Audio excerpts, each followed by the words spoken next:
सबसे पुराने पंडित जी के खानदान के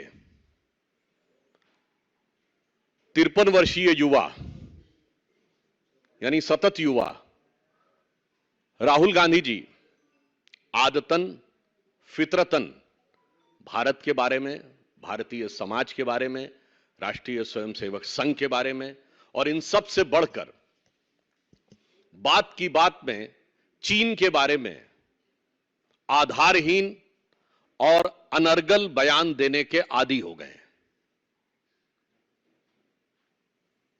चीन के साथ इनकी सरकार के कैसे रिलेशन रहे और हमारे कैसे रिलेशन हैं, यह हम स्पष्ट कर देना चाहते हैं। श्री नरेंद्र मोदी जी के नेतृत्व में हमारी सरकार आने के बाद आप जाकर चेक कर सकते हैं, 2020 में बीजिंग के एक थिंक टैंक ने, जो वहां की गवर्नमेंट से रिलेटेड माना जाता है, उसने यह शब्द प्रयोग किया है कि China is passing through its worst diplomatic isolation post Tiananmen square, यानी थियानयान चौक के नरसंहार के बाद के दौर के सबसे बुरे कूटनीतिक अलग थलग पड़ने की स्थिति में चीन है। परंतु,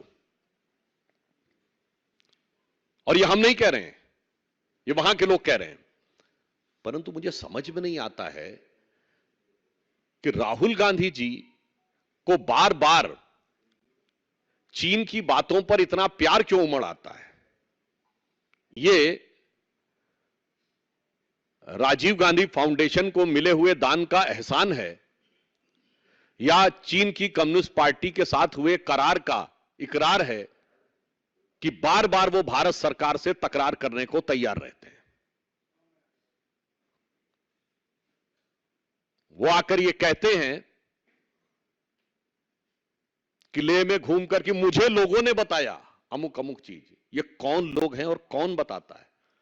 और मजे की बात यह है कि ये जो लोग हैं ये स्वतः एक्सपोज हो रहा है, क्योंकि चाइनीज कम्युनिस्ट पार्टी के साथ जो उनका एग्रीमेंट हुआ उन्होंने नहीं बताया था, चाइना से फोटो आई थी। डोकलाम के समय इन्होंने चीन के राजदूत के साथ जो खाना खाया था इन्होंने नहीं बताया था, वहां से फोटो आई थी। और आज मैं आपके सामने एक दो और से तथ्य रखना चाहता हूं कि श्री राहुल गांधी जी के परिवार ने डोकलाम युद्ध के समय चीन के राजदूत के साथ खाना ही नहीं खाया था। पंडित जवाहरलाल नेहरू ने अपने समय में चीन की फौज को खाना और रसद भी पहुंचाया था। और यह मैं कोट कर रहा हूं, selected works of Jawaharlal Nehru series 2 volume 18, उसमें नेहरू जी की 21 जून 1952 दिल्ली प्रेस क्लब में हुई प्रेस कॉन्फ्रेंस का जिक्र है। एंड आई कोट, पत्रकार का नेहरू जी से सवाल है कि पंडित जी, क्या भारत ने चीन को चावल की सप्लाई की है? नेहरू जी का उत्तर है, चीन को बहुत अधिक मात्रा में चावल नहीं भेजे गए हैं। स्पेशल केस होने की वजह से हमने कम मात्रा में चावल भेजा है।